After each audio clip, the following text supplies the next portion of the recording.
Hello दोस्तों, पर्यावरण का आज अति महत्वपूर्ण भाग धाड़ी विकास से सतत विकास का पार्ट सेकेंड हम स्टार्ट करेंगे। तो पहले लेक्चर में बताया गया था कि धाड़ी विकास या सतत विकास किसे कहते हैं। तो इसको थोड़ा सा आज हम देखेंगे धाड़ी विकास के क्या लक्ष्य निर्धारित किए गए हैं, इसके बारे में देखेंगे। तो इस धाड़ी विकास को हम सतत विकास भी कहते हैं। सतत विकास या इसी को टिकाऊ विकास कहते हैं। धाड़ी विकास के बारे में बताया गया था कि धाड़ी विकास वह विकास होता है जो वर्तमान आवश्यकताओं के साथ साथ वर्तमान आवश्यकताओं की पूर्ति के साथ साथ भविष्य की आवश्यकताओं को पूर्ति करे।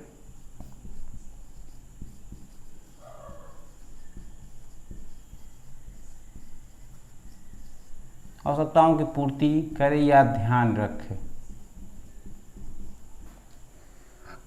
धाड़ी विकास या सतत विकास वर्तमान आवश्यकताओं की पूर्ति के साथ साथ भविष्य की आवश्यकताओं की ध्यान रखे, विकास का ध्यान रखे, इसी को हम कहते हैं धाड़ी या सतत विकास। इसकी जो प्रस्ताव है, सबसे पहले प्रस्ताव 2012 में ब्राज़ील में एक सम्मेलन होता है। इस सम्मेलन को कहते हैं रियो 20। इसका जो प्रस्ताव है सर्वप्रथम 2012 ब्राज़ील में प्रस्ताव पारित होता है। इस सम्मेलन को कहते हैं रियो 20 सम्मेलन। उसके बाद संयुक्त राष्ट्र संघ द्वारा यूएनओ यूनाइटेड नेशन ऑर्गेनाइजेशन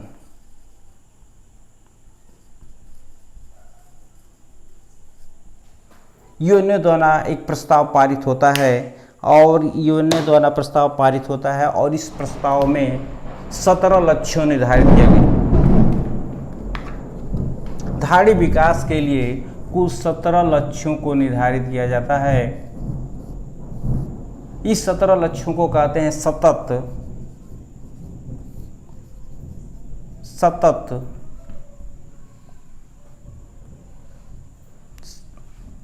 इसको कहते हैं सतत धाड़ी विकास। सतत धाड़ी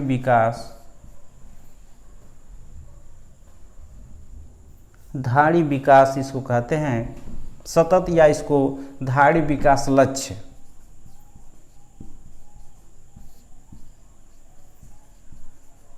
लक्ष्य 17 लक्ष्यों को यूएनओ द्वारा स्थापित किया जाता है और इसका जो समय दिया जाता है 2030 तक धाड़ी विकास के लक्ष्यों को प्राप्त करना है। तो इसका समय होता है 2030। कुल 17 लक्ष्य होते हैं। इस लक्ष्यों को हम कहते हैं SDG। एस का मतलब सस्टेनेबल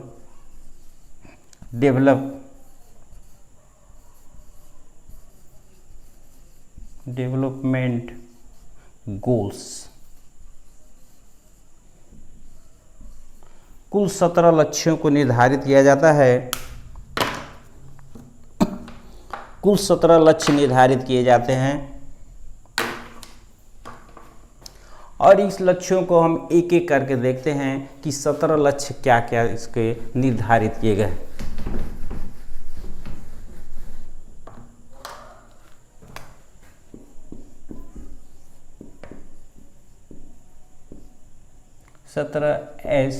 SDGs गोल्स निर्धारित किए गए हैं। ये बहुत ही महत्वपूर्ण टॉपिक है, इसको आप ध्यान से देखेंगे और इस सबको आपको याद भी करना पड़ेगा। पहला देखते हैं गरीबी की समाप्ति।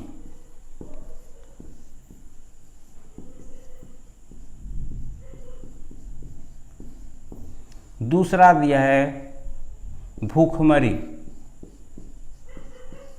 भूखमरी की समाप्ति। तीसरा दिया है स्वास्थ्य, आरोग्यता। स्वास्थ्य हेल्थ के बारे में बताया गया है। चौथा दिया है गुणवत्तापूर्वक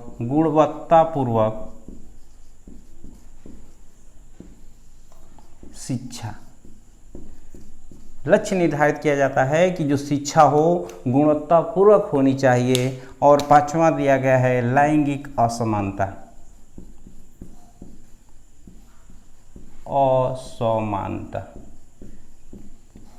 जो हमारे समाज में स्त्री पुरुष बच्चे महिलाओं के प्रति जो असमानता फैला हुआ है उसको दूर करने का भी ये लक्ष्य निर्धारित किया, पांचवा। और छठवां में जो आता है स्वच्छ जल, स्वच्छ जल के बारे में बताया गया है। और सातवां जो लक्ष्य होता है किफायती, किफायती या स्वच्छ ईंधन, किफायती या स्वच्छ ईंधन के बारे में बताया गया है। और इसमें लक्ष्य देख लेते हैं। इन लक्ष्यों को कुल 17 लक्ष्यों को निर्धारित किया गया।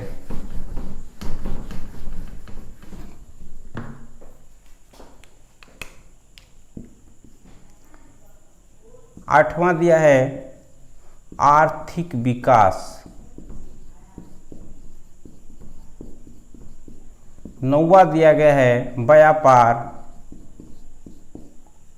10वां में दिया है असमानताओं में कमी करना।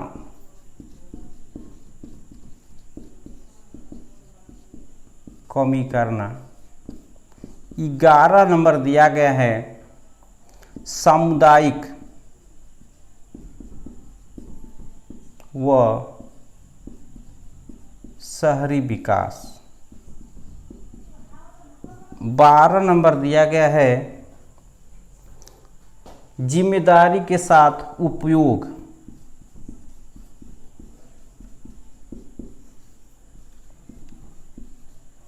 उपयोग करना जो ईंधन दिए गए हैं जो। उसके बाद 13 नंबर दिया है, इसको नोट कर लें, उसको बाद मिटा दें।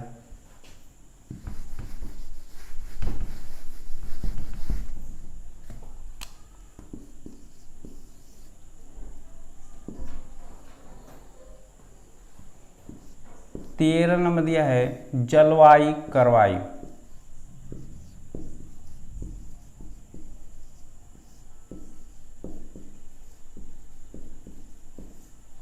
जलवायु के बारे में कार्रवाई। अगला दिया है 14 नंबर जलीय जीवों की रक्षा।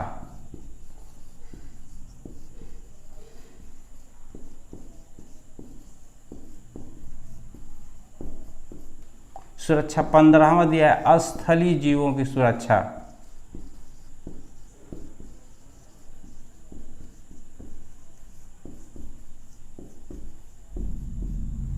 सोलह नंबर दिया है सशक्त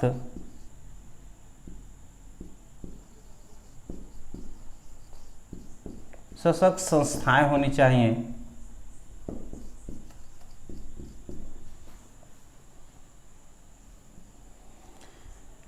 17 नंबर दिया है, यहाँ लिख दे रहे हैं, 17 नंबर दिया गया है लक्ष्यों के लिए भागीदारी।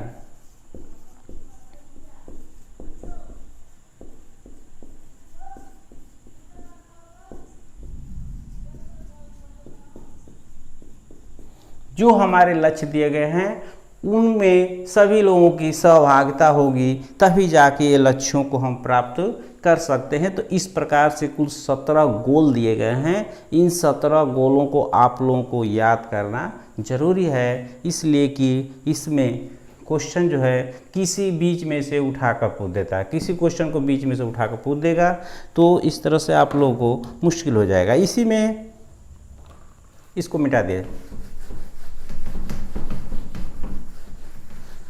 धाड़ी कृषि को महत्व को देखते हुए यूएनओ द्वारा 2023 को अंतर्राष्ट्रीय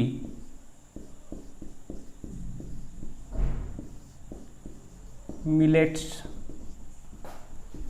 वर्ष घोषित किया जाता है। इसी उपयोगिता को देखते हुए धारणी विकास के अंतर्गत धाड़ी कृषि शब्द आता है। धाड़ी कृषि या सतत या इसी को कहते हैं टिकाऊ।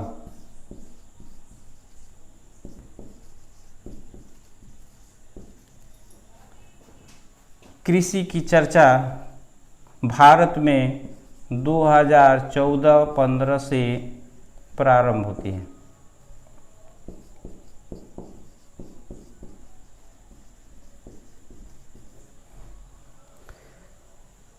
इसमें आता है एक धारणी कृषि किसे कहते हैं। एक शब्द आता है धारणी कृषि। धारणी कृषि का मतलब होता है कि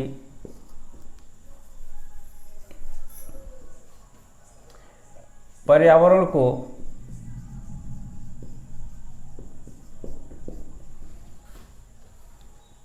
इसको मिटा दें। पर्यावरण को अक्षुण्ण बनाए हुए मतलब नुकसान पहुंचाए बिना अत्यधिक उत्पादन किया जाए, उत्पादन को बढ़ाया जाए, साथ ही साथ जो मृदा की उर्वरा शक्ति है, मृदा की उर्वरा शक्ति भी वृद्धि हो, अर्थात ज़्यादा समय तक बनी रही। तो इस प्रकार की कृषि को हम पर्यावरण धारणी कृषि कहते हैं। धारणी कृषि का मतलब होता है कि वह कृषि जो पर्यावरण को नुकसान भी न करे, उत्पादकता भी बढ़े तथा मृदा की उर्वरा ज़्यादा दिन तक बनी रहे, अर्थात हमारी मिट्टी की उर्वर शक्ति बनी रहे। तो इस तरह से ये चैप्टर समाप्त होता है। इसके बाद आप इस चैनल को सब्सक्राइब जरूर करें। जब पसंद आ रहा है तो इसको लाइक सब्सक्राइब जरूर करें।